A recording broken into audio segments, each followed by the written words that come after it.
우리가 성경 말씀 구약 성경 시편 62편 말씀을 보도록 하겠습니다.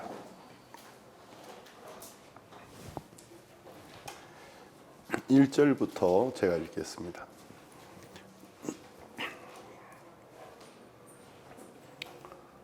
시편 61편 1절부터 보겠습니다. 다 찾으신 줄 알고 제가 읽겠습니다. 나의 영혼이 잠잠히 하나님만 바라며 나의 구원이 그에게서 나는도다. 오직 저만 나의 반석이시오 나의 구원이시오 나의 산성이시니 내가 크게 요동치 아니하리로다. 넘어지는 담과 흔들리는 울타리 같은 사람을 죽이려고 너희가 일제히 박격하기를 언제까지 하려느냐. 저희가 그를 그 높은 위에서 떨어뜨리기만 꾀하고 거짓을 즐기하니 입으로는 축복이요 속으로는 저주로다. 셀라. 나의 영혼아 잠잠히 하나님만 바라라. 대저 나의 소망이 저로 쫓아나는도다. 오직 저만 나의 반석이시요 나의 구원이시요 나의 산성이시니 내가 요동치 아니하리로다. 나의 구원과 영광이 하나님께 있으며 내 힘의 반석과 피난처도 하나님께 있도다. 백성들아 시시로 저를 의지하고 그 앞에 마음을 토하라.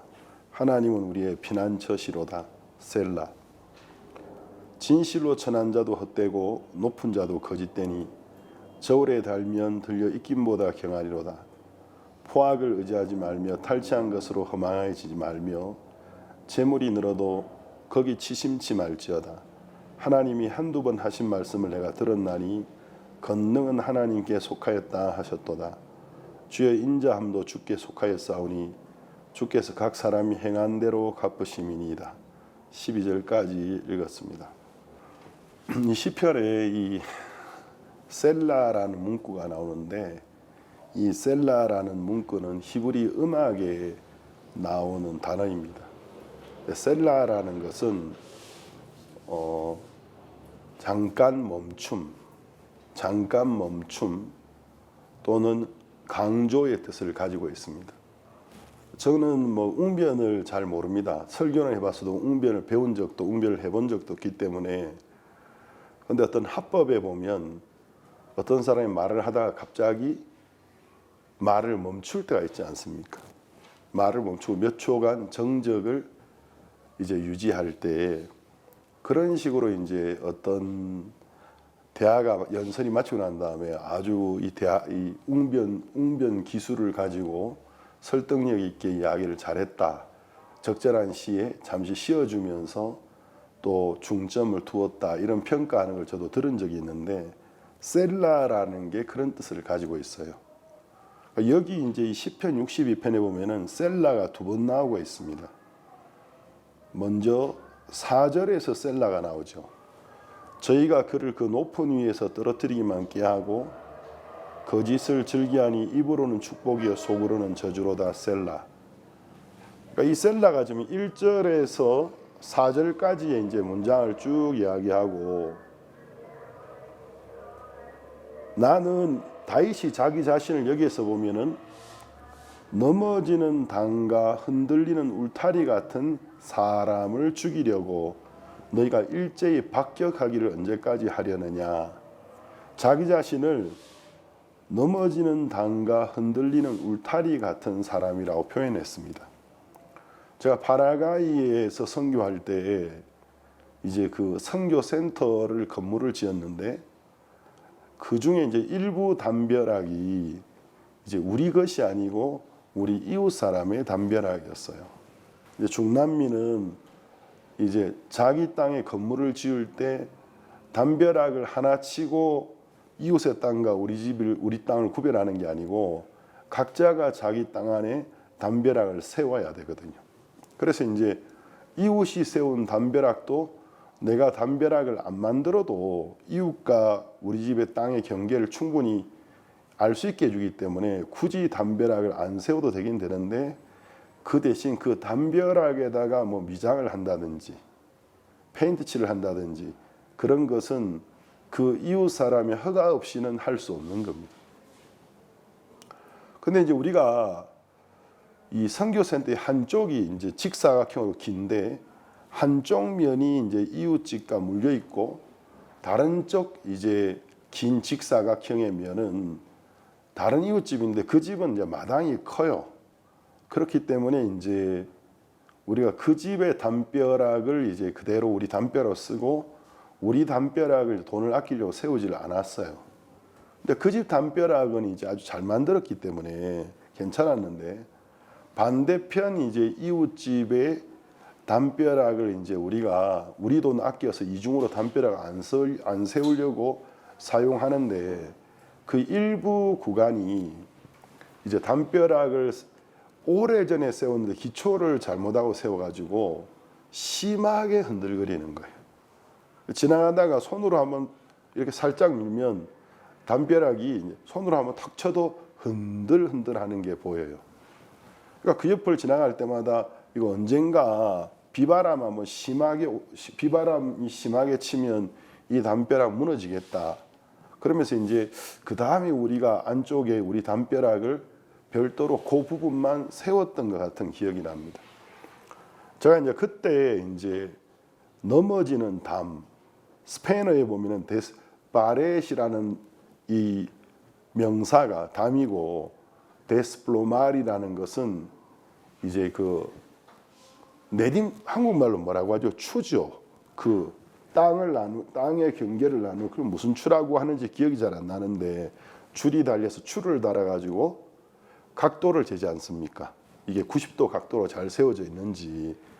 그래서 이제 이 블로마라는 것이 뭐냐면 바로 그 추를 말하는데 그러니까 이제 이 담 데스플로마도 하면은 데스는 부정적인 의미를 가지니까 그러니까 이제 추를 그 추를 대지 않고 쌓은 담과 같아서 담이 삐뚤어져 있다는 것입니다. 그러면 기초도 올바르지 않고 늘 흔들흔들 한다라는 거죠. 그래서 제가 이제 이 구절을 읽을 때 그때 그 담이 생각나는 거예요. 살짝 이렇게 턱 쳐도 담이 흔들흔들 이게 벽돌로 지은 담벼락인데 곧 다 무너질 것 같았던 그 담벼락. 그리고 이제 흔들리는 울타리 같다고 했는데 그러니까 다윗은 자기 자신을 내가 이렇게 연약한 존재라고 이야기했습니다.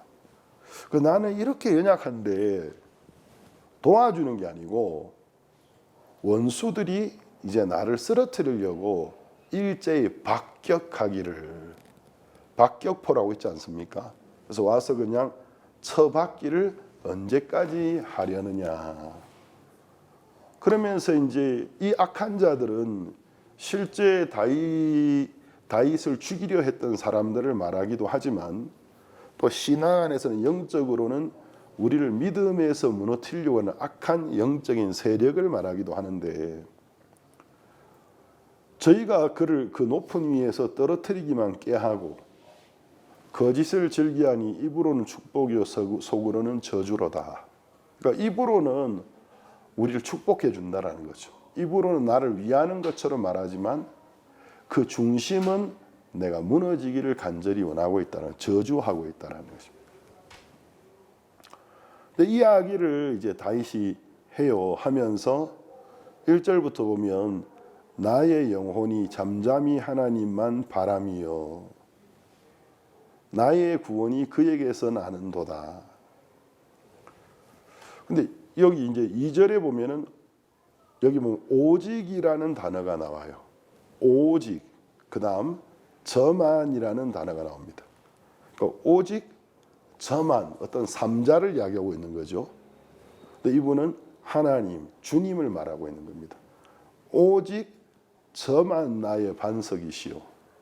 여기서 이제 오직 저만이라는 두 가지의 어떤 단어가 안 들어가면 예를 들어 저는 나의 반석이시오, 나의 구원이시오, 나의 산성이시니 내가 크게 요동치 아니하리로다. 이렇게 하면 이제 어떤 강한 의미를 주지 못하는데 오직이라는 단어를 썼습니다. 오직이라는 말은 그 외에는 없다 이 말이지 않습니까? 그러니까 오직 저만 오직 그분만 나의 반석 이제 이 반석이라는 건 집을 옛날에 지을 때 튼튼한 큰 반석 위에 지으면 집이 아주 튼튼해지는 것처럼, 그러니까 오직 저만 나의 반석, 나에게 참된 안전을 주실 수 있는 분이라는 것입니다. 오직 저만 나의 반석이시오. 그다음 나의 구원, 나를 힘들고 어려운 형편에서 건져줄 수 있는 분이고, 또 산성, 산 위에 지어진 이 산성은 이제 공략할 수 없는 요새를 말하는데 내가 정말 안전하게 피할 수 있는 곳이라는 것입니다.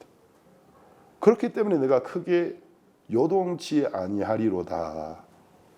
그런데 이제 원수들이 어떻게 우리를 공격하느냐. 나는 넘어지는 담과 흔들리는 울타리 같은 존재인데 나를 넘어뜨리기 위하여 계속해서 박격하고, 또 겉으로는 나를 위하는 것처럼 이야기하지만 마음에서는 내가 무너지기를 소원하고 있다라는 거예요. 이야기를 하시면서 셀라, 강조합니다. 셀라, 다른 말로 하면 이제 잠시 멈춤, 그리고 묵상하라는 것입니다. 그러니까 이 세상에 이제 이 세상은, 그리고 공중에 건세 잡은 악한 영은 나를 위하는 것처럼 말하지만 사실 그 중심에서 날 저주하고 나를 높은 그 위에서 떨어뜨리기 위하여, 나를 무너뜨리고 나를 망하게 하기 위하여 계속 박격하고 있지만, 여기서 이제 다윗이 자신의 영혼과 대화를 하는 거예요. 사실은 영혼과 나를 구별한다라는 건 불가능한 이야기인데, 이건 하나의 이제 어떤 화법이죠. 대화를 하는 대화의 화법인데, 그러니까 이성을 사용해서 두려워 떨고 있는 자기 마음을 이제 이성을 사용해서 하나님의 말씀과 약속과 또 지금까지 함께 하셨던 신실하신 하나님을 기억하면서 두려워 떨고 있는 자기의 영혼에게 권고하고 있는 것입니다. 나의 영혼이 잠잠히 하나님만 바라미요.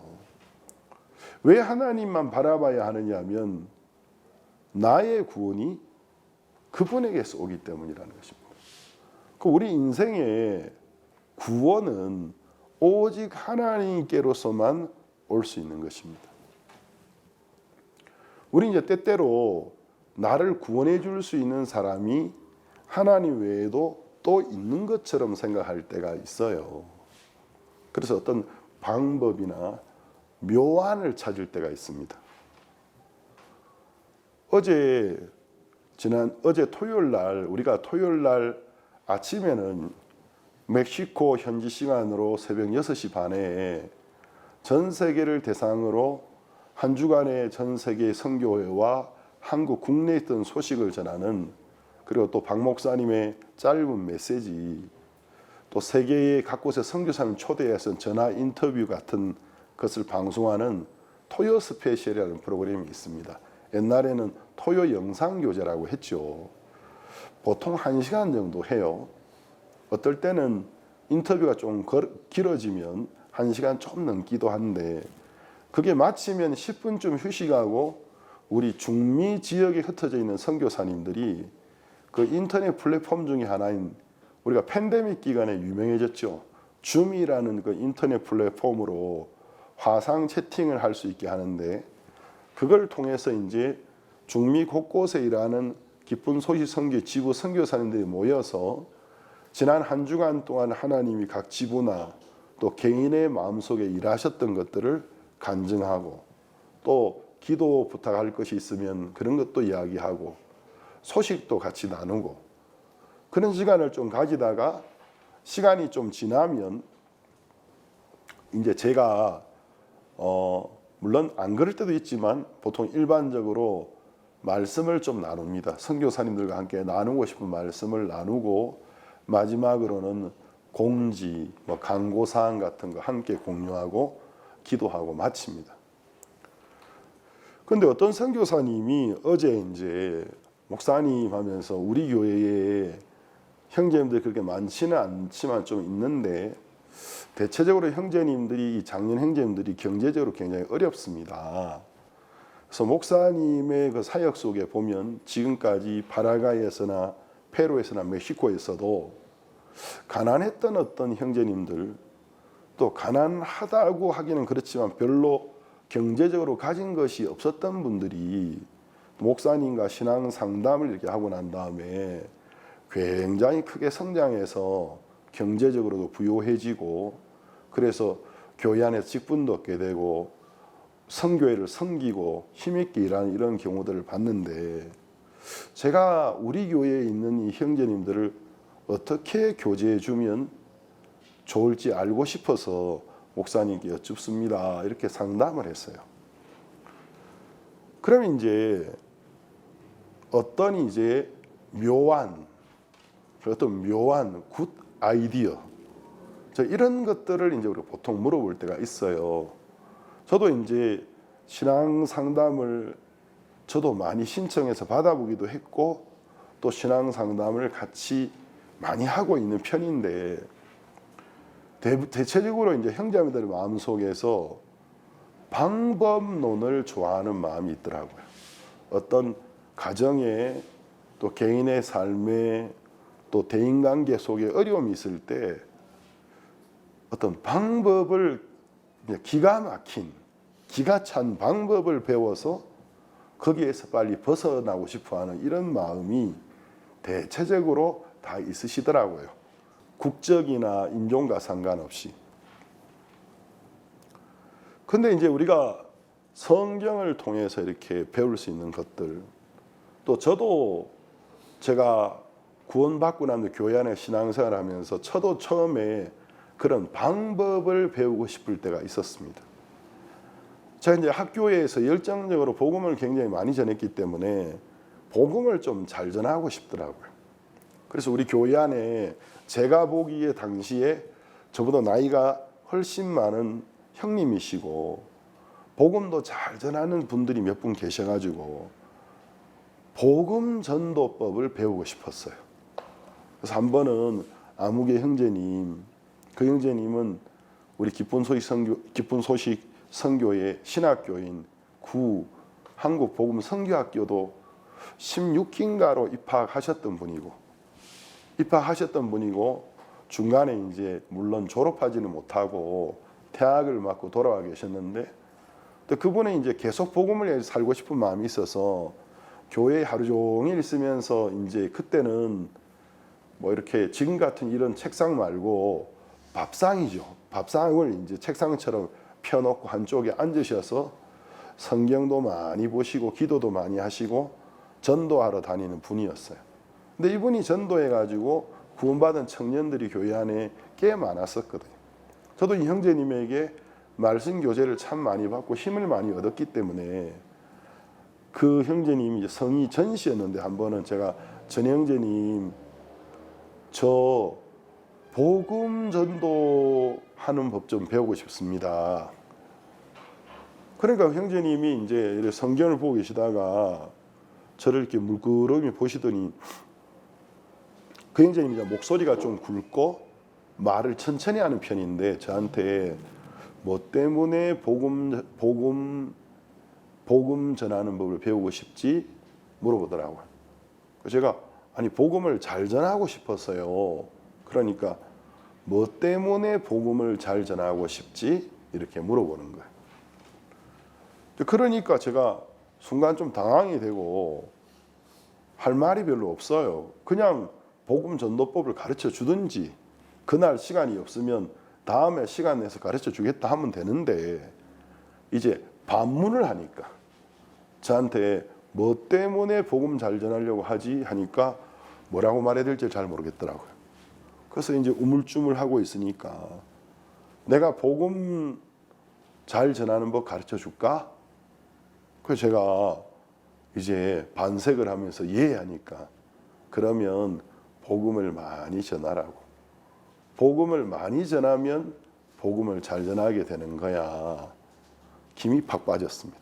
그래가지고 에이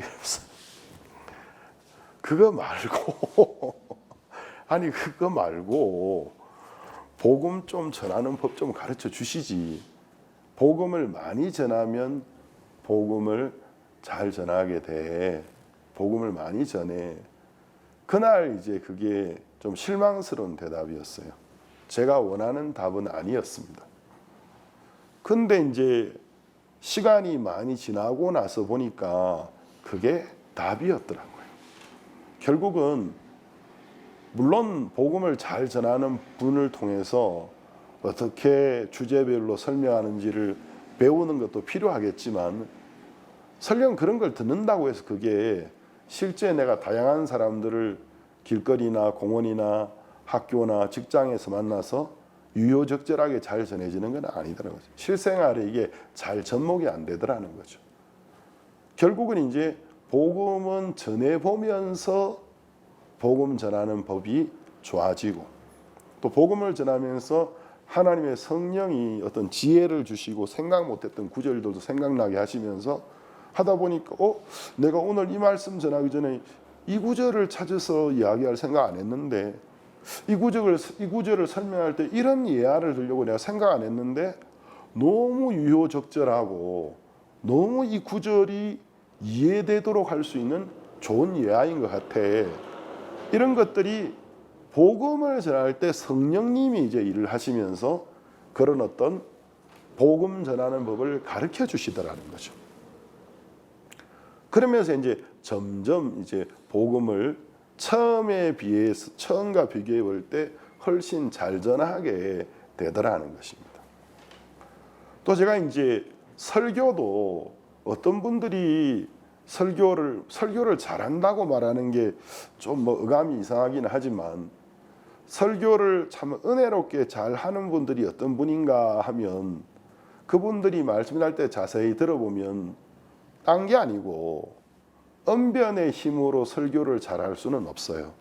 언변으로 말 잘한다는 소리는 들을 수 있어도 그 설교가 정말 성령으로 말미암아 사람의 마음에 힘을 주고 불신에서 믿음으로 어두움에서 밝은 세계로 그렇게 해줄 수는 없다는 거죠. 근데 이제 결국 설교를 굉장히 은혜롭게 잘 전하시는 분들이 어떤 분인가 보면 하나님의 은혜를 입은 분들이시기도 하지만 또 다른 한편은 누구보다도 말씀을 많이 전하신 분들이더라고요. 그러니까 많은 사람들 앞에서 그러니까 많고 적은 사람들 그러니까 많은 사람들 앞에 세워지는 것은 마지막 단계에 나오는 것이고 보이지 않는 곳에서 몇몇 안 되는 사람들이지만 그분들 앞에서 계속 주님의 말씀을 전해봤던 분들 또 복음 강연을 해봤던 분들이 시간이 지나면서 많은 사람들 앞에서도 똑같은 시간이지만 복음을 참 은혜롭게 또 분명하게 어떤 전하는 그런 분들이 되는 것이더라는 것입니다.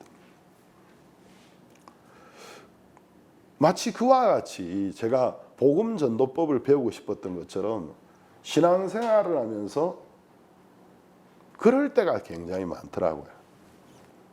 어떻게 하면 사역을 잘하지? 저는 사역자니까. 어떻게 하면 교회 안에 어떤 이렇게 경제적으로 가난함 속에 있던 성도들이 부요해지고 그런 어떤 일들이 많이 일어나지? 또 어떤 분은 저분은 부자들에게 전도하는 부자들을 구원으로 인도하는 은사가 있다고. 저도 그런 말을 들어봤어요. 누가 몇몇 분이 신 목사님은 부자들을 구원으로 인도하는 은사가 있다고 하길래 제가 그 말을 들으면서 아멘 했겠습니까? 냉소가 나오면서 차가운 웃음이 제 마음으로 나오면서 내가 정말 그 재주가 있으면 좋겠다. 그래가지고 정말 나에게 그런 재주가 있다면 좋지 않겠나 생각해 봤습니다. 저는 그런 재주가 없습니다. 그건 전혀 근거 없는 이야기입니다. 근데 우리는 이제 그래서 또 어떤 분들이 사역을 하면서 환자들을 위해 기도하여 많은 환자들이 낫게 되는 어떤 은혜를 입은 종들이 계시면 저 비법이 뭘까? 저 묘법이 뭘까? 묘책이 뭘까? 그러니까 우리는 이제 이렇게 방법을 배우고 싶다라는 거죠. 또는 어느 집의 자녀들이 우리 집에 비해서 좀 더 신앙 안에 잘 자란 것 같다. 이런 마음이 들 때 아, 우리 남편 저 형제님 찾아가서 교제 좀 받으면 좋아서 한 수 배우면 좋겠다.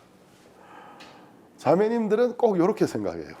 자기에게 문제가 있다고는 생각하지 않고 우리 남편이 뭔가 좀 이렇게 가장으로서 남성적인 어떤 파워가 부족해서 또는 뭐가 부족해서 또 남편 되는 분들은 그럼 내가 부족한 것이 많이 있는 건 사실이지만 우리 집사람도 역할을 참 지질이 못하는 것 같아. 아무개 집에 그 자매님처럼 좀 잘해봤으면. 물론 우리가 그런 분들을 찾아가서 교제하면서 배워야 하는 부분들이 있는 건 틀림없이 맞습니다. 그러나 이제 신앙생활에 있어서 꼭 어떤 방법론적인 부분들 때문에만 그런 건 아니더라는 거죠. 또 우리 신앙생활의 이제 기초라고 해야 될까요? 신앙생활의 이제 기초, 오늘 제가 나누고 싶은 이 설교라기보다는 신앙교제인데, 이 신앙교제 주제를 신앙생활의 기본이라고 할까 기초라고 할까 제가 좀 생각하다가, 기본이나 기초나 다 비슷한데 신앙생활의 어떤 기본 또는 기초에 관해서 내가 우리 성도님들과 좀 성경 공부하듯이 교제하면 좋겠다, 이 마음이 들었어요. 구약성경 사무엘상 3장에 보면 어린 소년 사무엘이 여호와의 음성을 듣는 법을 배우는 이야기가 잘 기록되어 있습니다. 사무엘상 1장, 2장을 보면 이제 사무엘은 레위인이었어요. 근데 그 당시에 이스라엘이 가나안에 정착하고 모세가 하나님의 성령의 계시로 만들었던 성막이 이제 역할을 잃어버리고, 왜냐하면 성막이라는 건 거룩한 막, 그러니까 거룩한 텐트잖아요. 그래서 이스라엘 백성들이 광야 40년 동안 이동 생활을 할 때에 이스라엘 민족의 중심이었던 거룩한 텐트였는데, 그들이 이제 가나안 땅에 정착하고 각 영토를 받고 난 다음에는 이제 텐트로 된 이 성막이 별 의미가 없었어요. 그래서 그 성막을 실로라고 부르는 지역에다가 가서 그냥 쳐놓고, 이제는 이스라엘 백성들이 그걸 중심으로 텐트를 치고 살던 진영 생활이 아니라 각 지파가 그 지파에 해당되는 영토들을 이제 하사바 선정받아서 흩어져 살았다라는 것입니다. 그런데 이제 이때 이제 이스라엘의 대제사장이 누구였느냐 하면 엘리라는 사람이었습니다. 근데 이제 사무엘상 1장과 2장과 3장에 나온 엘리는 그가 나이 많아 비둔하고 눈이 어두웠더라. 근데 이 성경을 자세히 읽어보면 그냥 이제 비만이었더라, 그걸 전달하고 있는 건 아니에요. 보면 나이가 들면 살찔 확률이 빠질 확률보다 대체적으로 많은 건 사실인데, 신진대사가 떨어지기 때문에 그런 의미에서만 비둔하다라는 게 아니고, 이 엘리가 이제 영적으로 둔해져 있고 눈도 어두워져 있었던 이야기를 해주고 있는 거죠. 왜냐하면 그 이야기를 하면서 그 대제사장 엘리가 사사 이스라엘의 재판관으로 있던 시절에는 여호와의 이상이 희귀하였다. 그러니까 하나님의 사람에게 나타나서 말씀해 주시고 이스라엘에 나아가야 될 방향을 지시해 주는 그런 일들이 점점 희귀해졌다라는 거죠. 그러니까 이제 엘리가 영적으로 많이 둔했다라는 것입니다. 그리고 엘리의 두 아들 홈니와 비느하스가 하나님의 이 성막에서 해서 안 되는 행동들을 하고 있었거든. 이스라엘 백성들이 제사 지내로 제물을 가져오면 이제 그 제물을 대부분 불에 구워야 되는데, 번제단 불에 이제 그 불에 구운 고기를 많이 먹다 보니까 좀 질겼겠죠. 그러니까 제사 지내기 전에 좋은 부위들을 이거 미리 내놔라. 어차피 제사 드리고 불에 구우면 우리가 먹어야 되는데 일부분 좀 잘라라. 나는 구워서 안 먹고 삶아서 양념 소스를 뿌려서 먹고 싶다. 그래서 이제 제사 드리러 온 사람들이 근데 이렇게 하면 안 되는 것 같은데요. 제가 알기로는 이렇게 하면 안 되는데요. 하나님께 제물로 바칠 것을 이렇게 하면 그럼 완력으로 뺏어가지고 그럼 내가 좋은 말 할 때 줘야지 하면 힘으로 뺏을까? 그러니까 하나님께 드리는 제사를 우습게 여겼고 나중에는 성막에서 수종드는 여인들, 요즘 말로 하면 신앙 안에 자매님들이 해당되는데 그들과 음행을 저지른 일들도 일어났다는 거죠. 그런데 엘리가 이와 같은 일을 보면서 비통해하면서 자기 옷을 찢고 회개하고 그 아들들을 정말 그 성막에서 내어 쫓아야 되는데 죽이는 것도 아니고 내어 쫓는 것들도 아니고 아들이 잘못하고 있는 걸 보면서 묵인하고 있었다라는 것입니다.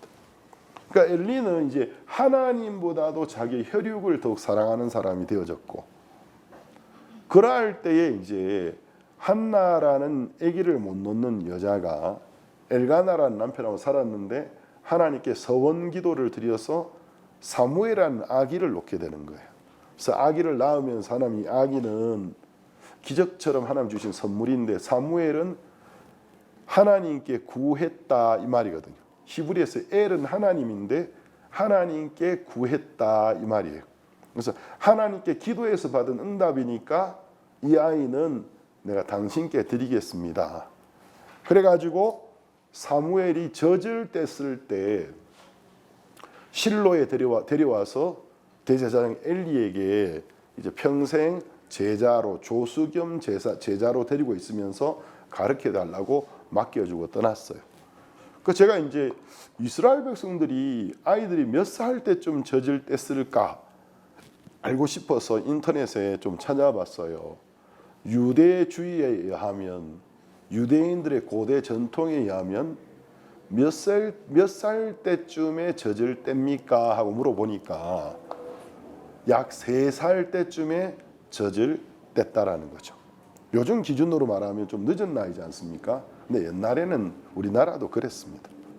또 이제 랍비주의에 견해해 보니까 보통 이제 24개월 만 2살 됐을 때부터 좀 더 위까지 젖을 먹였다. 그러니까 대략 3살쯤 되는 거죠.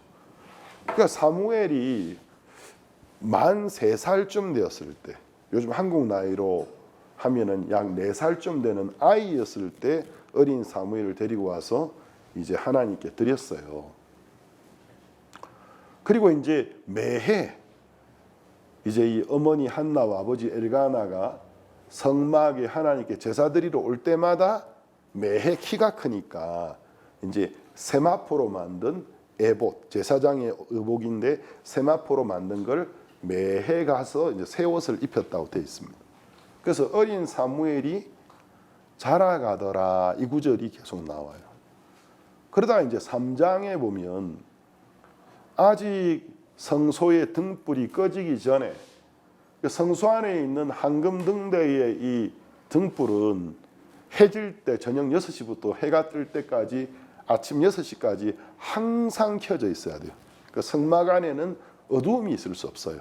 늘 하나님의 빛이 빛나야 되는데 그래서 아침 6시가 되면 이걸 이제 감금하는 일을 하는 거예요. 불을 잠시 끄고 막 밤새 생긴 죄 같은 것도 털어내고 거기에 보면은 이제 황금 등대에 기름을 채우는 일종의 이제 저장 탱크가 있는데 올리브 기름, 감람 기름을 새로 채우고 한단 말입니다. 그러니까 이제 이 성막에 있는 등대에 불이 꺼지기 전이니까 새벽 6시 이전의 시간이었어요. 엘리는 성막 근처에 있는 집이었는지 텐트였는지 모르겠지만 거기에 자고 있었고 이제 사무엘은 자기 집이 없었기 때문에 성막 안에서 잠을 자고 있었어요. 성막 어디엔가 이제 잠을 자는데 밤중에 새벽경에 사무엘에게 사무엘아 사무엘아는 음성이 들린 겁니다. 근데 사무엘은 아직 여호와를 알지 못했거든요. 하나님의 음성을 한 번도 들어본 적이 없기 때문에 근데 자기 귀에 사무엘아 사무엘아 소리가 들리니까 잠결에 아 우리 스승님 주인 엘리 제사장이 부르시는가 보다 하고 일어나가지고 엘리 제사장님의 텐트인지 집 앞에까지 간 거예요. 그래서 엘리 제사장 저를 부르셨습니까? 하고 잠을 깨우니까 엘리가 이제 좀 귀찮게 이제 일어나가지고, 아니 나 너 부른 적이 없는데 뭐 잘못 들었겠지.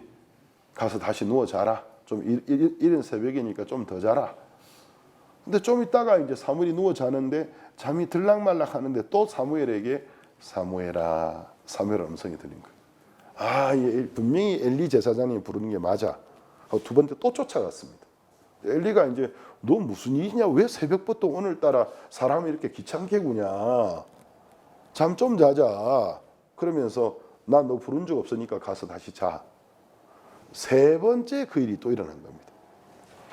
그리고 이제 이 순진한 소년 사무엘이, 그때가 소년이었는지 청소년인지 정확하게 나이를 구별하기 좀 힘들어요.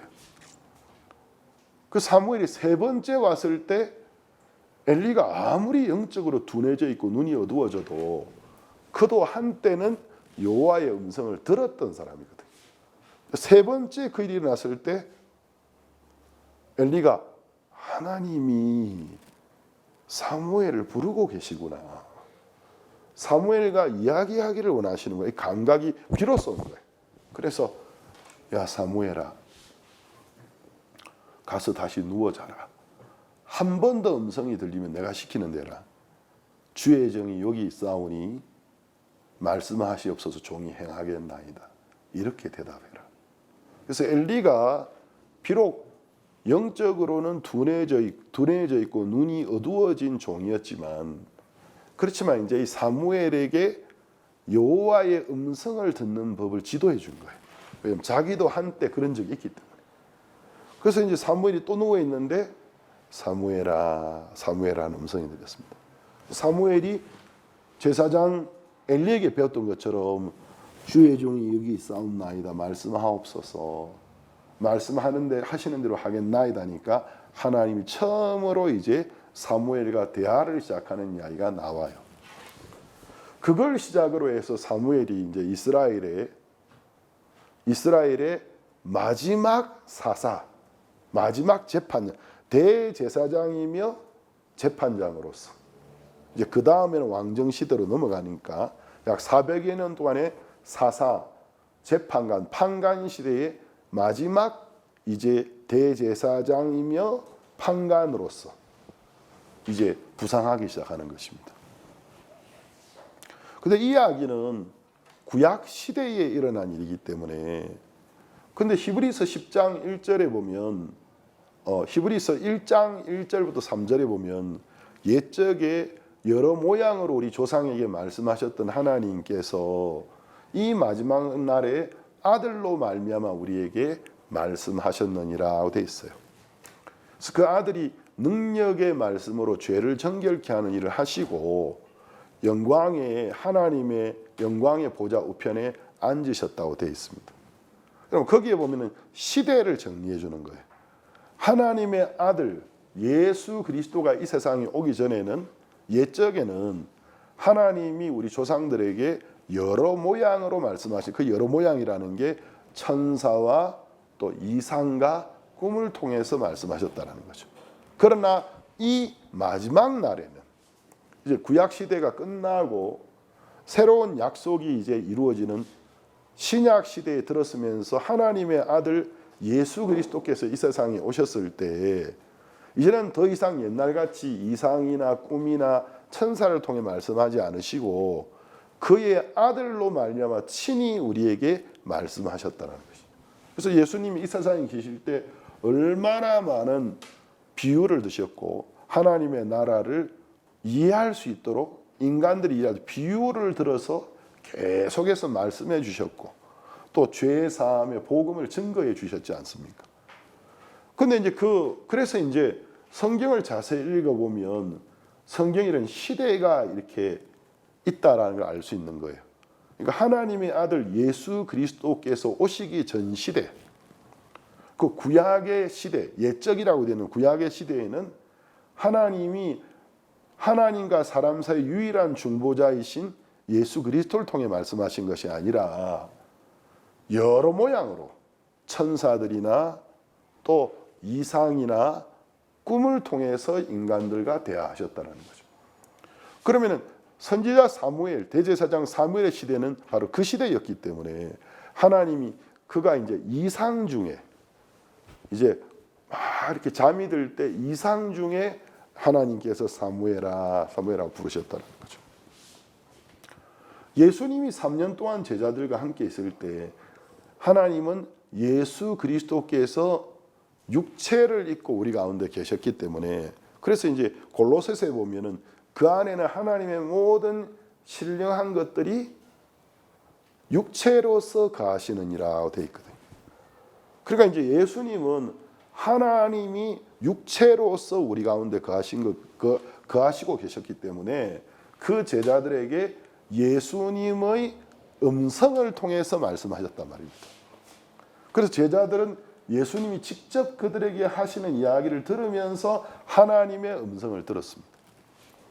그런데 예수님이 십자가에서 우리 죄를 위해 죽으시고 부활하셔서 우리가 의로워진 걸 선포하시고 40일 정도 제자들과 함께 계시다가 승천하시기 전에 이제 예수님 죽으시기 전에 그 이야기를 미리 내가 십자가에 죽을 걸 이야기하시고 또 그분이 부활하시고 승천하실 걸 이야기하시면서 내가 아버지께로 돌아가면은 하늘에 계신 아버지께서 너희에게 보혜사 성령을 보내줄 거다.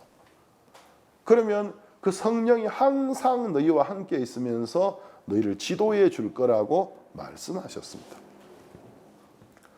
그러니까 이제 성부의 시대에 아버지께서 과거에 보통 사람들이 하나님의 음성을 들을 수 있는 조건을 가지고 있지 못했기 때문에 하나님이 특별히 부르신 선지자나 제사장 같은 사람들을 통해서 또는 천사들을 통해서 이상과 꿈을 통해서 말씀하시던 하나님께서 그 아들이 오셨을 때 이제 성자의 시대죠. 성부가 인간의 몸을 입고 태어났기 때문에 성자의 시대에는 그의 아들을 통해서 우리와 말씀하셨습니다. 그러니까 2000년 전에 신앙생활은 뭐냐면 말 그대로 예수 그리스도를 따라가는 거예요. 예수님 제자들에게 나를 따라오너라. 내가 너희로 사람 낚는 어부되게 하리라. 그 말은 그냥 영적인 의미뿐만이 아니라 문자 그대로 나를 따라오라고 했습니다. 그래서 예수님의 제자들이 3년 동안 예수님 뒤를 직접 따라다니면서 계속해서 예수님을 통해서 하나님의 말씀을 듣고 또 그 말씀이 엄청난 권능을 가지고 병도 고치고 귀신도 쫓아내고 심지어 죽은 자도 죽음에서 부활시키는 걸 보면서 그들은 예수님을 통해서 하나님의 음성을 들었습니다. 그런데 그 예수님께서 떠나가시면서 이제 성령의 시대가 우리에게 도래할 것을 이야기하셨어요. 그 성령은 이 세상에 와서 교회를 형성하는 일을 하고 있기 때문에 성령의 시대를 다른 말로 교회 시대라고 말을 해도 큰 무리는 없습니다. 근데 성령이 너희에게 임하면 너희가 권능을 받고 사도행전 1장에 나오죠. 성령이 너희에게 너희가 권능을 받고 내 증인이 되리라. 예루살렘과 유대와 사마리와 땅 끝까지 이른 내 그러니까 성령은 어떤 권능을 주느냐 하면 요한계시록에는 예수의 증거의 영이라고 되어 있기 때문에 성령이 우리 마음에 오면 이제 성령님은 그 이야기가 잘 나오지 않습니까? 엠마오 마을로 내려가는 제자들에게 예수님이 찾아가셔서 말씀을 풀어주실 때 그들의 죽어있던 마음이 뜨거워지면서 죽었다고 생각한 예수님이 그렇다면 우리 중에 어떤 여자들이 말했던 것이 헛소문이 아니고 정말 사셨을 수도 있겠다. 그 생각이 일어나기 시작. 마음이 막 새로 일어나다가 좀 듣다 보니까 선지자들의 말한 것을 들으면 이 미련한 자들아 하시면 예수님이 쫙 시편부터 성경을 풀어줄 때 모세의 글과 시편을 풀어줄 때 살아나셨구나. 우리 중에 어떤 여자 제자들이 말했던 게 헛소문, 망상이 아니고 진짜구나. 살아나셨구나 하고 그들이 변화되는 이야기가 나오고 있어요. 그것이 부활하신 예수님이 하신 일이었고 또 시험에 들어서 물고기 잡으러 가 있는 제자들을 찾아가서 마음을 소생시켜서 말씀을 기억하게 하는 예수님 일을 해주셨는데 성령이 이 땅에 오셔서 하시는 일이 그런 일이라는 거죠. 성령은 전도자 빌립이 이디오피아의 국고 맡은 네시가 예루살렘에 예배하러 왔다가 특별한 어떤 영적인 어떤 해답을 못 얻고 고국으로 돌아갈 때 성령이 빌립을 광야로 보냈습니다. 그래서 빌립이 그 사람을 만났을 때 말하는 자는 성령이었지만 사실은 빌립 속에 있는 성령이 이사야 53장을 읽고 있었거든요. 그래서 이 사람이 여기 나오는 이 순환을 받고 백성의 죄를 위해 죽는다고 적혀있는 자가 이 선지자 이사야를 말하는 건지 다른 사람은 잘 모르겠습니다 하니까 풀어서 설명해 줬는데, 성령은 바로 하나님의 성경을 우리가 읽을 때 우리를 조명해 주시면서, 우리는 문자를 읽고 있지만 그 하나님의 말씀을 읽을 때 성령이 우리의 마음의 어두운 눈을 비추어 주면서 그리스도를 깨닫게 하는 일을 한다는 거죠. 우리 마음에 믿음을 일으키는 일을 하고 있다는 거죠. 그럼 이제 오늘 우리가 성령의 시대에 하나님의 음성을 듣는 법을 배우는 건 이 사무엘상 3장을 오늘 이 시대에 접목시키면 내가 잠을 자는데 사무엘아 사무엘아 그런 것이 아니고, 내가 성경을 읽고 있는데 또 성경을 듣고 있는데 또 구원받은 하나님의 사람이 성경을 성령에 조명하신 가운데서 설교하고 있을 때 하나님의 성령이 내 마음의 눈을 밝혀서 그 말씀 속에서 이 시대와 우리 교회와 나를 향해서 말씀하고 있는 하나님의 음성을 듣게 해준다는 것입니다. 그럼 사무엘이 여호와를 알지 못했던 것처럼 저도 제가 구원을 받았을 때에 구원은 받고 성령이 내 마음에 계셨지만 제가 성령을, 다른 말로 하면 예수 그리스도와 하나님을 잘 알지 못했습니다. 어떻게 하는 게 신앙생활인지 제가 잘 몰랐어요. 그래서 하나님의 음성을 듣는다라는 게 너무 신기한 이야기로 들리고, 저도 가끔씩 이런 질문을 받거든요. 목사님, 하나님 음성을 어떻게 듣는 거죠? 제가 교회에서 간증 듣다 보니까 어떤 형제님 자매님이 하나님의 말씀을, 하나님 내게 말씀하셨다, 이런 간증을 하는데 제가 도통 이해가 안 됩니다. 저도 하나님 음성을 듣고 싶은데 어떻게 하는 게 하나님의 음성을 듣는 거죠? 이렇게 묻는 분들이 간혹 있어요. 그러나 제가 이제 이 길에 와서 제가 하나님의 음성을 듣는 법을 배웠기 때문에 이제 혼돈하지 아니하고 그런 분들에게 분명하게 이야기해 줄 수 있어요. 하나님의 음성을 어떻게 듣는 건지. 어떤 분이, 제가 파라가에 있을 때 아주머니인데, 아주머니는 구원 받으셨나요? 구원 받았다라는 거죠. 구원 받았다고 대답하는 분들이 그렇게 많지 않는데, 어떻게 구원 받으셨습니까? 예, 제가 어느 날 아침인지 저녁인지 모르겠고 샤워하려고 집에 있는 화장실 샤워실에서 샤워하려고 있는데 갑자기 샤워실 한쪽 모퉁이 위에 천사가 탁 나타나면서 사랑하는 딸아 너는 구원을 받았느니라, 그렇게 이야기했다라는 거죠. 자기는 그래서 그날부터 구원을 받았다라는 거예요. 제가 뭐라고 했겠습니까? 그건 망상입니다. 그건 구원이 아닙니다. 그건 하나님 천사가 아닙니다 하니까, 아니 선교사님이 나를 얼마나 안다고 그렇게 딱 잘라서 저한테 구원이 아니에요. 그럼 제가 뭐 지금 지어낸 이야기 한다고 생각하시는데 제가 거짓말 한다고 생각하세요? 저는 그런 걸 경험했다니까요. 그러면 아주머니가 보았던 그게 진짜 천사일 수도 있고 아닐 수도 있습니다. 그러나 제가 한 가지 분명하게 말할 수 있는 건 그건 하나님 보낸 천사가 아닙니다. 어떻게 아세요? 성경에 보면 하나님이 복음 전하는 일을 천사에게 맡기지 않으셨다고 했습니다. 하나님은 복음을 전하는 일을 전도에 미련한 것으로 믿는 자들을 구원하기를 기뻐하셨다고. 왜 전도를 미련한 것이라고 합니까? 하나님이 우리 인간을 죄에서 다 구원해 놨는데 인간이 굳이 가서 이거 있잖아, 하나님이 그 아들 예수님 보내가지고 우리를 이렇게 죄에서, 이 설명하는 것 자체가 미련한 것이라는 거죠. 그리고 또 믿지 않는 사람들의 눈에는 그게 미련한 것으로 보이는, 말도 안 되는 미련한 미신 같은 이야기를 들린다는 거죠. 그러나 성경에는 하나님은 전도에 미련한 것으로 믿는 자들을 구원하기를 기뻐하셨다고 기록되어 있습니다. 사람에게 복음을 전파하는 그 일은 하나님 천사에게 맡기지 않았다고 성경에 기록되어 있고, 천사들도 그래서 이걸 살펴서 그 비밀을 이해하게 되기를 원하고 있다는, 어떻게 된 건지 우리보다 열등했던 저 죄인들이 무슨 이야기를 좀 듣고 나더니 갑자기 우리보다 월등한 존재인 우리가 섬겨야 되는 분들로 변해버리는 거예요. 이게 뭐지 도대체? 성경에 보면 지옥의 자식이, 마귀의 자식이, 어둠의 자식이었는데 갑자기 어떤 이야기를 듣더니 회개하고 그 이야기를 듣고 믿더니 천사가 섬겨야 되는 존재로 변해버리니까 천사들도 이게 어떻게 되는지 궁금해하고 살펴보기를 원한다고 되어 있어요.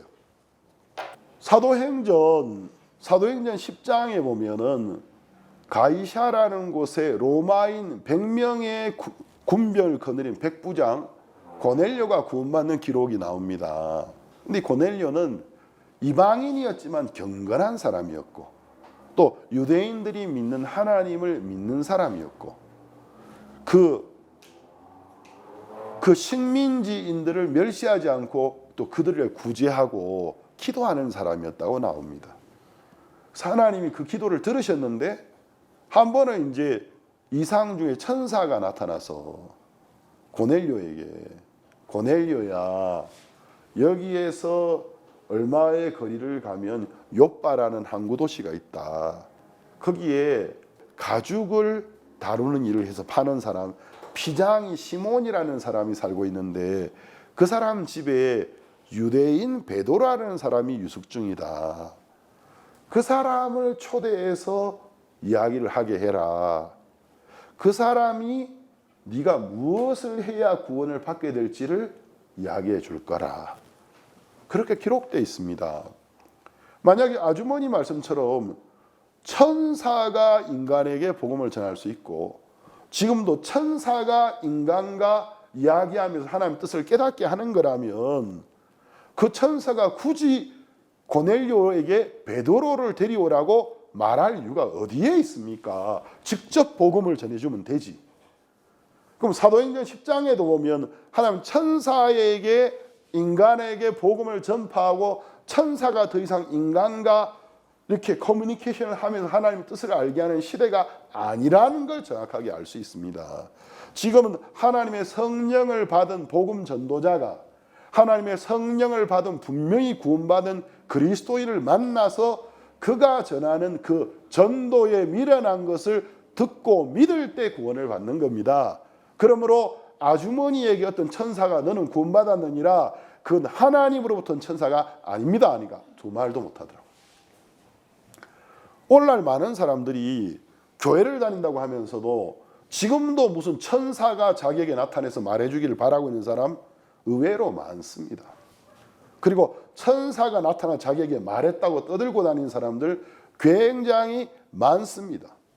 또 어떤 사람들은 내가 본 천국, 내가 본 지옥, 내가 죽었다가, 그러니까 임사체험을 해서 죽었다가 죽었을 때 내세를 보고 돌아왔다고 살아서 떠들고 있는 사람들이 있는데, 그건 좀 심하게 말하면 짓거리는 거예요.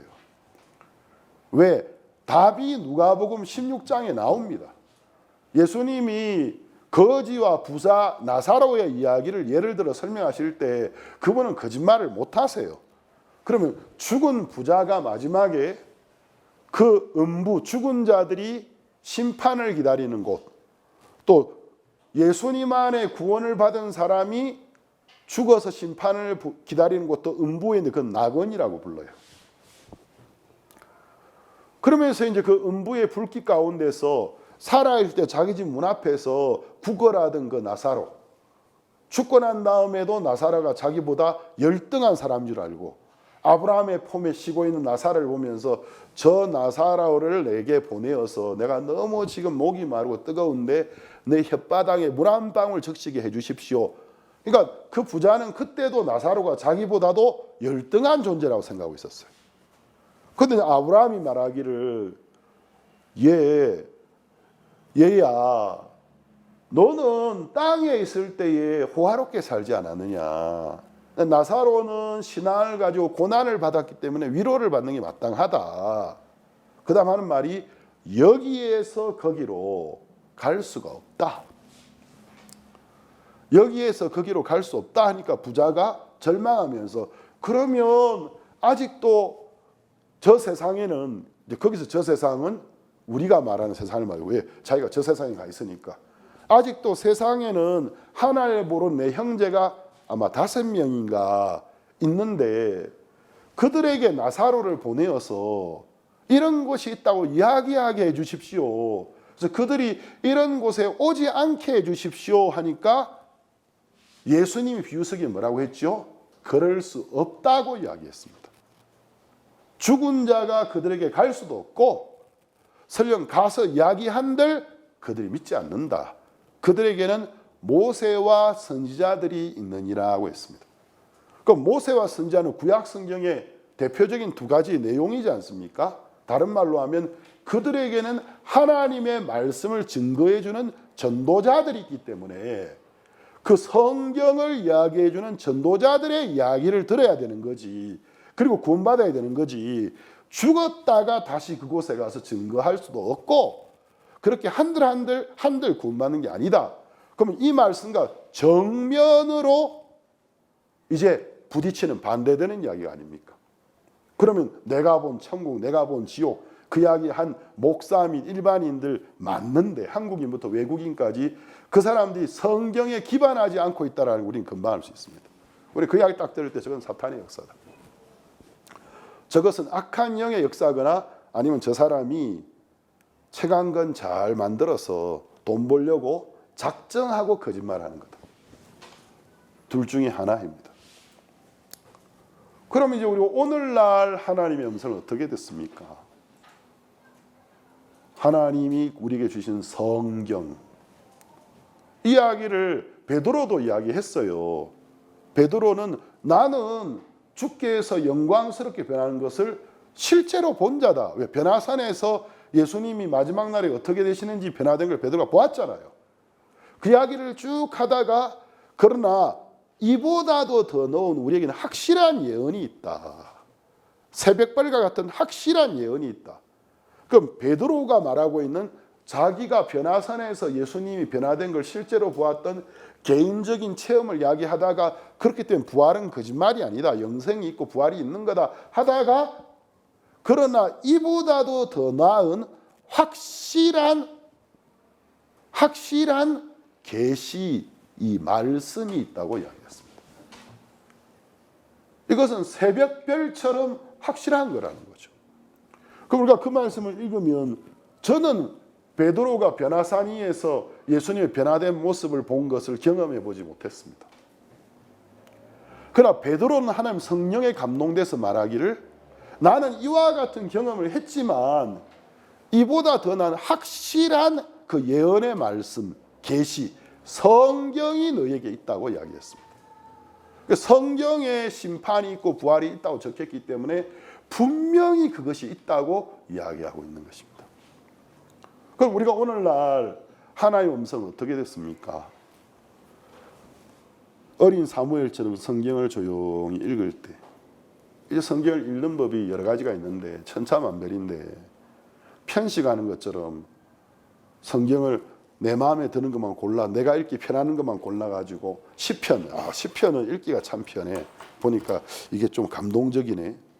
어떤 사람도 아가서를 좋아해요. 아가서는 이게 완전히 문학적으로 약간 이렇게 이 로맨스가 있거든요. 그래서 이 표현이 좀 간질간질한다 그러면서 이 로맨스가 좀 있네. 이렇게도 성경을 읽을 수 있지만 성경을 읽는 올바른 방법은 그 무교절에서 나오는 것처럼 너희의 죄를 위하여 피를 뿌려주고 죽은 어린 양의 고기를 쓴 나물과 그다음 쓴 나물과 누룩, 이스트가 들어가지 않은 무교병과 더불어서 가리지 말고 다 먹으라고 되어 있습니다. 그러면 이제 그 어린 양의 피는 예수님의 피고, 우리 죄를 진 예수님의 피고, 그 어린 양의 고기를 먹는다. 영적인 무교정은 그분의 말씀을, 인간의 생각을 가미하지 않고 말씀을 읽는 건데, 그러니까 이 성경 목록에 나온 대로 꾸준히 성경을 날마다 정해진 양을 읽어 나가는 게 굉장히 좋은 방법입니다. 읽다 보면 좀 이해가 쉬운 부분, 내가 좀 좋아하는 부분도 있고, 어떤 부분은 내가 이해하기 되게 힘들고, 특히 뭐 민수기, 백성의 수를 헤아리는 이야기, 그리고 뭐 역대상하에 보면은 한국 사람 이름도 100개쯤 나오면 내가 헷갈리는데, 우리 모국어로도 이름이 수십 개 나오면 헷갈리는데, 이거 무슨 히브리어로 된 이름이 몇백 개가 나오니까 읽다 보면은 발음이 안 돼. 읽는데 이게 뭐냐, 이거 발음도 안 되고, 그런 거 읽다 보면 이런 거 왜 적어놨지? 그냥 건너뛸까? 이런 생각도 들어요. 그런데 어떤 부분도 이유 없이 하나님이 적어놓은 것이었기 때문에 성경을 계속 읽어 나가다 보면 내 신앙이 자라가는 만큼, 또 성경에 대한 이해력이 넓어지고 깊어지는 만큼, 또 믿음이 자라는 것만큼 성경 속에 숨겨있는 보화가 더 깊은 보화들이 보이기 시작해요. 그래서 전에는 이건 숫자 적어놓은 건데 별로 의미 없다고 생각해도 숫자 속에도 의미가 있는 걸 발견하게 되고, 이름을 왜 이렇게 많이, 그 이름 속에도 굉장히 중요한 영적인 단서가 되는 의미들이 숨어 있다는 걸 나중에는 깨닫게 됩니다. 그래서 우리가 하나님의 말씀을 조용히 매일매일 읽어 나가면서 하나님의 음성을 처음에는 읽지만 사무엘에게 사무엘하는 음성이 들렸던 것처럼, 나는 성경을 읽고 있는데 하나님이 야 재훈아 하시면서 꼭 지금 내가 처인 형편에 너무나 시기적절한 내게 말씀하는 음성이 들기 시작해요. 때때로 우리가 그런 말씀 무시할 때, 내가 이거 뭐 감정인가 잘못 읽었나? 아니겠지. 근데 왜 자꾸 나한테 이렇게 보이지? 하고 이제 그냥 무시하고 그 다음 장 읽는데 이 마음에서 계속 떠나지가 않는 거예요. 자꾸 그 말씀이 나를 부르는 거예요. 그래서 다시 찾아보는 거예요. 다시 왜 내 마음에 이렇게 보이지? 자, 이러고 하루가 지나고 이틀이 지나고 시간이 지나는데도 그 말씀이 내 마음에 살아서 다시 내 마음을 끌어요. 그거 내가 다시 찾아보면서 하나님이 내게 말씀하고 계시는 거구나 하고 이 말씀을 믿을 때 어느 정도의 시간이 지나서 그 말씀이 내 삶에 이루어지는 것을 보게 되는 거예요. 제가 기억이 선명한 게, 성교학교 훈련 받을 때 왜 우리 가족은 한 명도 구원을 안 받지? 하고 여름 수양이 한 주간 준비하는 주간이 일이 많았어요. 우리가 처음으로 영동 성호 솔밭에 서서 95년, 96년, 97년 여름 수양회를 하다가 이제 거기서 조금 옮겨서 똑같은 영대 자라목 솔밭에서 98년부터 여름 수양회를 하게 됐고, 나중에 그 땅을 사게 됐지만, 제가 성교학교 88년도 22기였기 때문에 처음으로 영동 자라목 솔밭을 수양회를 할 때였어요. 그러니까 일이 엄청 많았어요. 그 땅이 이제 비가 오면 범람해가 침수되는 지역이기 때문에 개구리, 두꺼비, 뱀이 얼마나 많은지, 우리가 짝대기로 긴 짝대기 V자로 앞을 만들어 뱀을 얼마나 많이 잡았는지를 몰라요. 아카시아 나무는 또 얼마나 많은지, 아카시아 나무 뿌리 뽑아보면 이거 장난이 아닙니다. 뿌리가 얼마나 널리 퍼져 있는지, 막 하다가 막 가시에 찔리고 좀 힘들기도 했는데, 이런 새벽에 저쪽은 논두렁이기 때문에, 아니 다른 분들은 구원받고 가족들이 빨리 구원도 받더구만, 나는 왜 구원받고 우리 가족이 구원받기를 정말 간절히 사모하고 뜨겁게 눈물 흘려보기도 했는데 한 명도 구원 안 받나. 새벽에 그 생각이 들어가지고 혼자서 저 논두렁에 나갔어요. 논을 한참 걷다가 안개가 이제 강변이니까 자욱하게 잘 안 보이니까 기도가 하고 싶은 거예요. 그러니까 아무도 안 보이고 새벽에 또 안개도 적당하게 있어서 저를 볼 수 있는 사람도 없고, 그래서 그 논두렁 바닥에 무릎을 꿇고 하나님 앞에 기도하여 하나님 하고 이렇게 기도하면서 왜 우리 가족을 구원해 주지 않습니까? 하고 간절히 기도하는데, 갑자기 구약 성경에 아마 호세아서에 나왔던 구절 같은데 한 구절이 제 마음에 주마등처럼 딱 지나왔던 거죠. 이스라엘아, 하늘에서 이루어진 일이 땅에서도 이루어지리이다. 내가 전에 성경 보다가 읽고 지나던 구절이 기도하는데 갑자기 딱 기억이 나면서 이스라엘아, 하늘에서 이루어진 일이 땅에서도 이루어지리이다. 기도하는데 기도하다 이 뭐지? 하늘에서 이루어진 일이 땅에서도 이루어지리이다. 주 예수를 믿으라, 그리하면 너와 내 가족이 구원을 얻으리라 하셨는데 내가 구원받았고 또 우리 누나가 기적적으로 구원을 받았어요. 근데 우리는 아버지 어머니가 삼형제인데, 삼형제 중에 누나가 제일 큰 맏이고 두 번째 형이고 내가 막내인데 누나가 구원받아 감사하긴 하지만 왜 다른 가족 구원 안 받습니까? 특히 어머니, 내가 사랑하는 어머니 왜 구원 안 받습니까? 울면서 기도하는데 눈물 머금고 이스라엘아, 하늘에서 이루어진 일이 땅에서 이루어지리이다. 번뜩 제 마음에 하나님의 약속 속에는 우리 가족이 다 구원받아 있는 거야. 그렇게 이해가 되면서 하늘에서 이루어진 일이 땅에서 이루어지리이다. 우리 가족 중에서 누가 한 명 구원을 받겠구나. 그게 제 마음에 왔어요. 우리 가족 중에 한 명이 구원을 받게 하시겠다고 말씀하시는구나. 그리고 수양이가 마치고 제가 1년 동안 그때 누나는 아직 구원을 못 받았습니다. 누나는 구원을 못 받았고 제가 훈련 마치고 남부산교회 교육 전도사로 있을 때 누나가 구원을 받았고, 제가 군입대에서 군생활을 할 때 누나의 전도로 어머니가 구원을 받았어요. 그 다음은 어머니의 전도로 아버지가 구원을 받았고, 이제 우리 집에 남은 사람은 우리 형 한 명 있어요. 제가 이제 그 기억이 제 마음이 너무 선명한 게, 내가 가족을 구원받게 해달라고 간절히 하나님께 기도하고 있는데 전에 읽었던 말씀이 내 마음에 떠오르면서 이스라엘아, 하늘에서 이루어진 일이 땅에서 이루어지리이다. 이거 뭐지? 갑자기 기도하는데 왜 갑자기 이 말씀이 내 마음에 오지? 하늘에서 이루어진 것이 땅에서 이루어지리이다. 하나님의 약속 속에는 우리 가족이 다 구원받은 거지. 우리 가족 누군가 구원을 받겠다고 말씀하시는구나. 그리고 몇 개월 후에 누나가 구원을 받았고 1, 2년 후에 어머니가 구원을 받았습니다. 그리고 그로부터 1년 후에 아버지가 구원을 받았습니다. 오늘 이 신약 시대에는 우리가 어떻게 하나님의 음성을 듣습니까? 성경을 읽을 때, 하나님의 뜻을 알고자 하는 사모하는 마음으로 성경을 읽을 때, 하나님 내게 무슨 말씀을 약속으로 주시기를 원하실까? 그 어떤 사모하는 마음으로 성경을 읽어나갈 때 하나님이 그 말씀 속에서 성령으로 내게 비추어 주시면서 내게 약속을 주시고 말씀하시는 것을 경험하게, 하나님의 음성을 듣는 것을 경험하게 되는 겁니다. 그럼 기도는 무엇이냐? 기도는 성도에게 있어서 말씀을 읽으면서 하나님의 음성을 듣게 되는 거라면, 또 말씀을 신령한 말씀을 들으면서 또 주님이 내게 말씀하는 걸 들을 때도 있어요. 간증을 들으면서 나하고는 전혀 상관없는 어떤 분이 나와서 간증하는데 갑자기 내 마음에 주님이 내게 말씀하는 걸 딱 와닿으면서 그러면 주님이 내게도 역사하시겠다.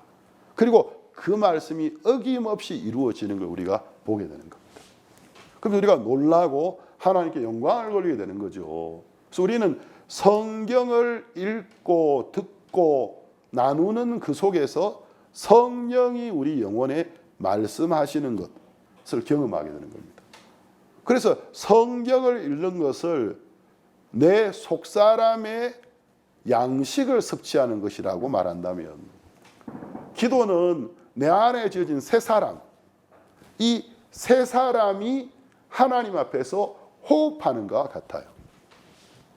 호흡이라는 게 뭡니까? 신선한 산소를 우리가 흡입하고 산소가 폐를 통해서 폐 안에 들어가서 기체 상태에 연결되어 있는 신경조직과 이런 걸 통해서 이제 액체화되어서 혈액 속에 들어가서 이제 액화된 산소가 혈액 중에 산소 이제 분포도가 있지 않습니까? 산소가 되어서 온 몸을 돌면서 우리 몸에 있는 각 세포에 산소를 공급해 줘야 되지 않습니까? 그리고 이제 영양분도 함께 흘러가고 그래서 몸을 한 바퀴 다 돌고 에너지를 만들어주고 나면 이산화탄소로 바뀌는 거예요. 그래서 이산화탄소는 몸 안에 있으면 해가 되져요. 반드시 뱉어내야 되는 거거든요. 그래서 이제 다 연소되어진 산소가 이산화탄소로 변해서 우리가 이제 숨을 내쉴 때 내쉰 만큼 또 새로 흡입해야 되지 않습니까? 그래서 내 안에 찌꺼기들을 내어쉬고 신선한 것을 받아들이는 것처럼 내가 하나님 앞에 내 마음의 염려, 근심, 걱정, 슬픔들을 하나님 아버지 앞에 이제 예수님의 이름을 주셨고 내 이름으로 구하라. 너희가 내 이름으로 가면 무엇이든지 주신다고 약속해. 이제는 우리가 하는 기도가 예수님이 하는 기도처럼 되었기 때문에 하나님의 뜻대로 구하는 건 다 주신다고 되어 있어요. 그러니까 우리가 그럴 때 믿음이 없을 때 믿음 없는 것도 고백하고 탄식하고 기도할 때 내 마음에 있는 근심, 걱정, 염려가 하나님께 다 드려지면서 그 야곱의 사닥다리 이야기처럼 야곱이 잠이 들었는데 하늘로 단 사닥다리에 보면 천사들이 오르락 내리락 하고 있었다고 되어 있어요. 저 위에는 보좌의 인자와 같이 같으니 형상은 안 보지만 앉아 계시고 그 천사들이 왜 오르락 내리락 하고 있죠? 끊임없이 올라갔다 내려갔다 하면서 나를 지키고 보호하고 나의 근심과 염려를 요한계시록에 보면 성도의 기도는 향과 같은데 천사들이 그걸 대접에 담아서 하나님께 들고 올라간다고 적혀 있습니다. 내가 한 기도들을 들고 하나님 앞에 기도가 상달되어지고 하나님께 받은 또 다른 말씀을 가지고 내게 와서 내 마음을 새롭게 하고 내게 힘을 주고 구원받은 사람에게 있어서 기도는 어떤 기도문을 외워야 되는 게 아니고 특별한 격식 없이 내 마음을 하나님께 뱉어내고 토해내는 것입니다.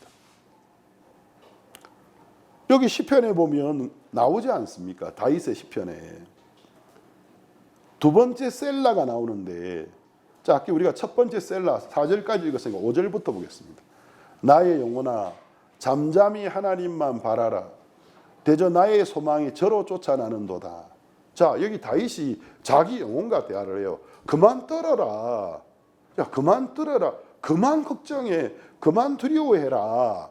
이제 하나님의 말씀을 알고 있는 이성과 기억을 이용해서 형편 때문에 두려워 떨고 있는 자기 영혼과 이야기하는 거예요. 나의 영혼아 잠잠히 하나님만 바라라. 대저 나의 소망이 저로 쫓아나는도다. 오직 저만 나의 반석이시요 나의 구원이시요 나의 산성이시니 내가 요동치 아니하리로다. 나의 구원과 영광이 하나님께 있음이요 내 힘의 반석과 피난처도 하나님께 있도다. 자, 8절 백성들아 시시로 그러니까 특별한 시간을 정해진 시간이 없어요. 가능한 자주 백성들아 밤이든 낮이든 밤이든 낮이든 새벽이든 공공장소든 어디든 기도라는 건 꼭 무릎 꿇고 눈 감고 소리내어 기도하는 것만 기도라는 법이 성경 어디에도 안 나오기 때문에 물론 무릎 꿇고 기도한 게 성경에 나오긴 해요. 엘리야가 3년 6개월 동안 비가 내렸는데 비가 내리게 할 때 보면은 두 무릎 사이에 머리를 쳐박고 그러니까 완전 땅바닥에 완전 엎드린 상태잖아요. 기도했던 기록이 나오긴 해요.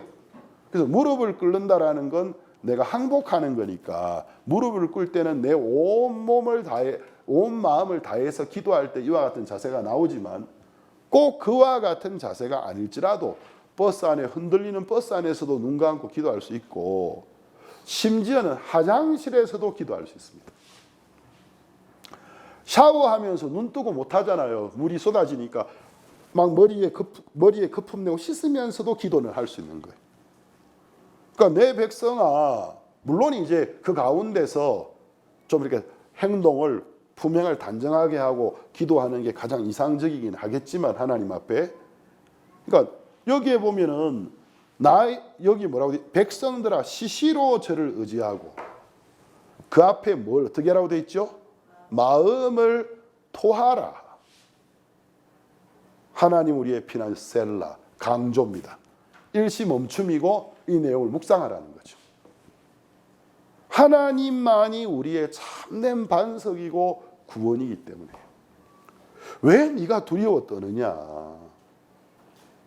하나님 의지하고 그 말씀을 통해 하나님의 음성을 듣기를 사모하고 네 마음의 염려와 근심을 다 토해라.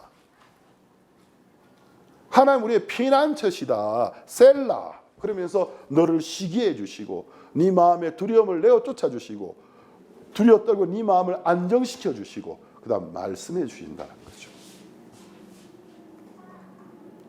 9절 진실로 천한 자도 헛되고, 그러니까 내가 아이고 나는 자기를 비하하면서 아유 나는 안 돼 그러고 있는 것도 헛되고, 반대로 우쭐거리면서 나 아니면 누구리요 그런 거만한 마음 가지고 살 때도 하나님의 저울에 달아보면 내가 볼 때 나 요즘 진짜 슬럼프인 것 같아. 어지간히 헤매는 것 같아. 그때와 내가 볼 때 요즘 나 정말 잘 나가는 것 같아. 그 내가 볼 때 가장 좋을 때와 가장 나쁠 때를 하나님의 저울에 딱 달아보면 입김보다도 가볍다는 거예요. 차이가 없다라는 거예요. 그러니까 내가 볼 때 좋은 거고 내가 볼 때 나쁜 거지 하나님이 나를 돕기에는 차별이 없다라는 것입니다. 아멘 되십니까? 우리 이런 착각을 잘해요. 내 느낌에 내가 요즘 신앙이 참 좋고 잘 나간다고 생각될 때 하나님 나를 잘 도와줄 것 같고, 내가 볼 때 내가 진짜 내가 봐도 이래 형편없는 놈이 다 있나, 좀 이런 밥충이 이런 기생충 같은 놈이 다 있나. 제가 제 스스로를 나 논팽이라고 이야기할 때 정말 많습니다. 복음 전하고 신방하고 하면서도 누가 물어보면 저 진짜 백수예요.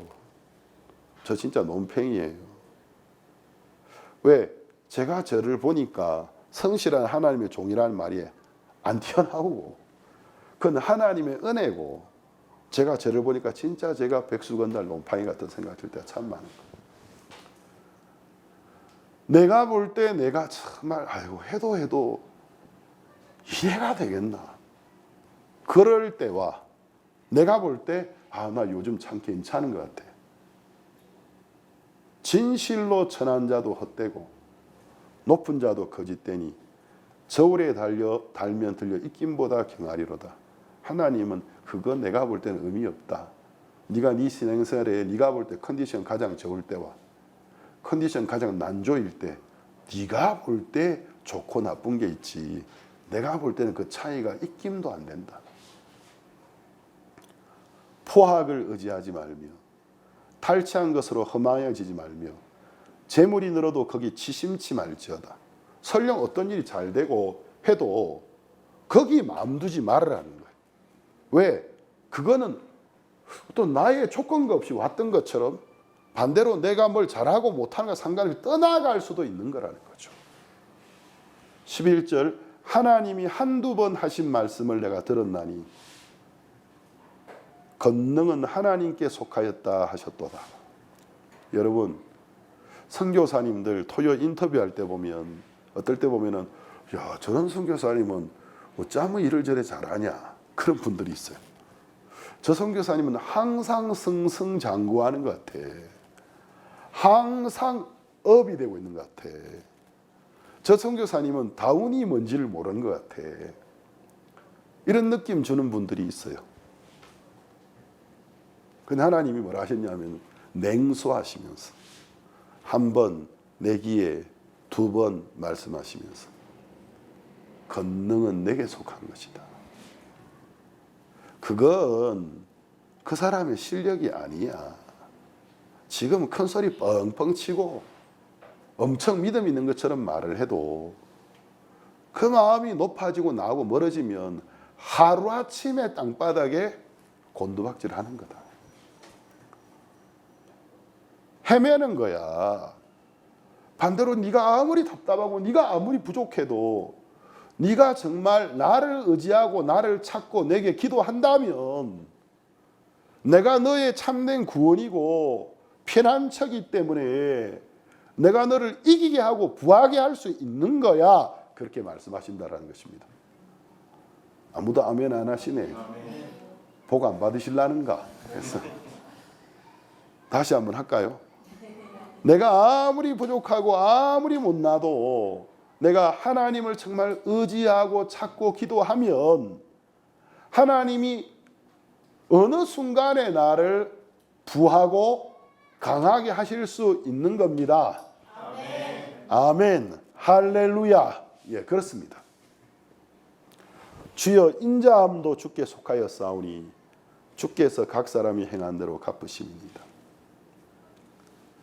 말씀을 마쳐야 될 것 같은데요. 제가 이제 하나님 앞에, 여러분은 저를 어떻게 보십니까? 제가 되게 잘난 척하고 으쓱대는 것처럼 보이지 않습니까? 제가 제 아내한테 자주 하는 질문이 있어요. 여보, 당신은 나를 어떻게 보지? 당신이 나를 볼 때 내가 엄청 교만하고 거만하고 잘난 척하는 거로 보이나? 그렇게 자주 물어봐요. 왜? 제가 저를 볼 때 제가 다른 사람에게 거만하고 교만하고 잘난치 않은 인간처럼 느껴질 때가 많았어. 그래 보이나?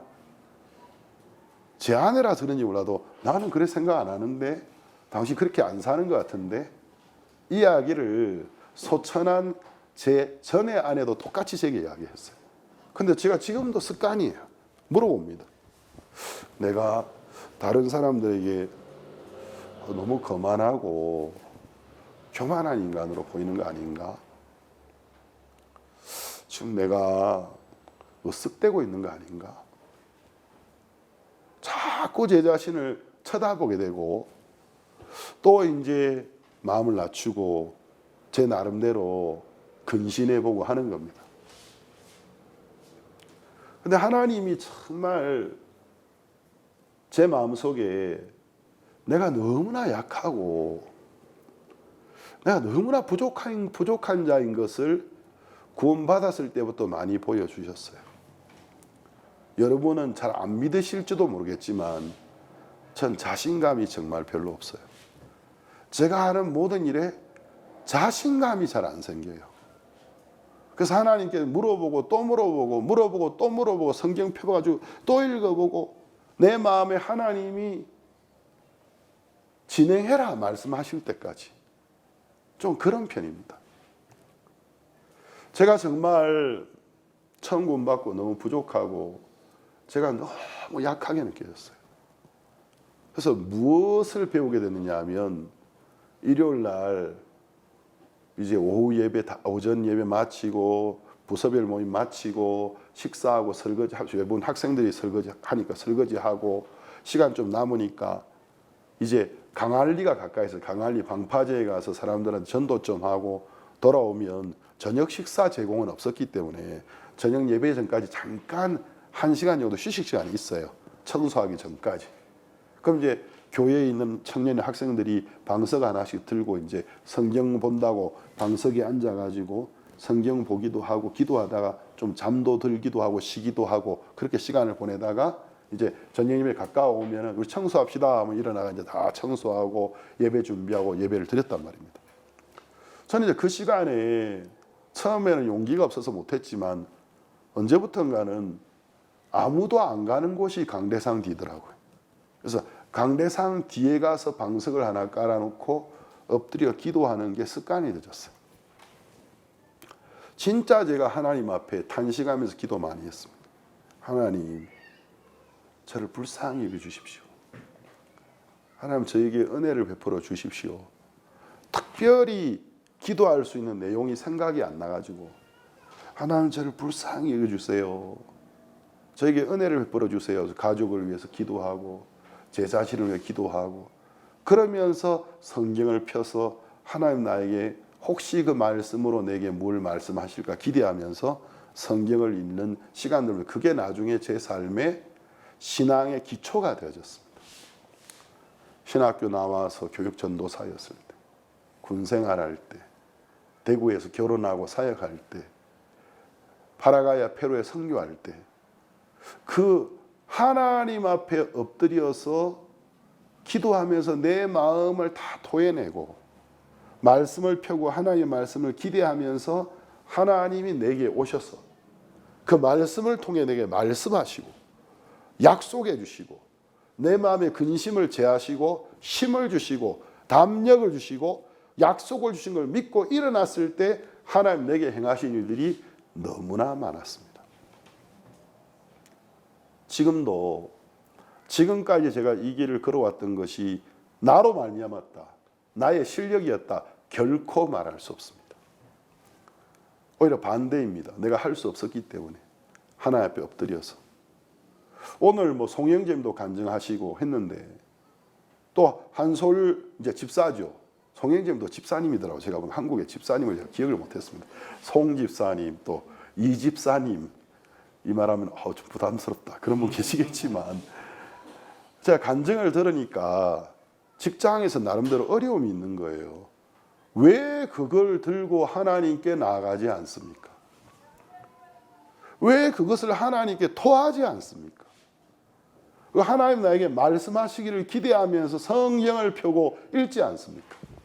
그럼 하나님 분명히 어느 순간에 내 마음의 근심과 걱정을 다 제하시고 성경을 읽을 때 내 어두운 마음의 눈을 밝히셔서 조명해 주시면서 내가 이 문제를 해결하겠다, 내가 이것을 이끌어 주겠다고 말씀하시는 것을 여러분이 분명히 느끼게 되고, 처음에는 이거 내가 혹시 잘못 본 거 아닌가, 왜 아닌가 싶지만 시간이 지나고 기도하면 할수록 이건 하나님 내게 말씀하시는 거구나 하고 그 말씀을 믿을 때 하나님 여러분을 도우시고 축복하시는 것을 분명히 보게 될 줄로 믿습니다. 예, 당사자들은 아멘 하셨죠, 그렇죠? 제가 이제 줌으로 저를 보고 계셔서 마이크를 안 켜놔서 아멘 한 걸 못 들었지만 하신 줄로 제가 믿습니다. 그래서 여러분, 오늘 이 시편 62편은 다윗의 어떤 신앙 고백과 같은 것입니다. 신앙생활의 기초를 우리에게 말해주고 있습니다. 이 신앙생활의 기초는 우리가 하나님의 교회 안에 거듭난 후 하나님의 참된 교회 안에 머물면서 우리가 말씀을 통해서 배우고 듣고 배우고 또 읽고 묵상하면서 하나님의 음성을 듣고 내 영혼이, 내 속사람이 영적인 양식을 섭취하고 힘을 얻게 되는 거예요. 그리고 기도는 다윗이 말한 것처럼 마음을 토하는 겁니다. 좋은 일이든 감사한 일이든 부끄러운 일이든 슬픈 일이든 추한 일이든 하나님 앞에 내 마음을, 내 백성아 시시로 저를 의지하고 그 앞에 마음을 토하라. 하나님은 우리의 피난처시로다. 셀라, 잠시 멈춤, 묵상, 강조입니다. 야, 왜 하나님을 의지하지 않냐? 왜 하나님께 네 마음을 다 토하지 않냐? 여러분이 하루 일과 중에서 마음을 가다듬고 조용히 성경을 펼 수 있을 때, 그리고 기도할 수 있을 때 하나님은 분명히 기뻐하실 겁니다. 여러분이 하루 종일 뭐 어떤 일을 했던 것보다도 기뻐하실 겁니다. 그래서 우리에게 말씀하시고 우리 기도를 들으시고 우리가 하나님과 교제하는 이 삶이 계속될 줄로 믿습니다. 오늘 여기까지 말씀을 나누겠습니다.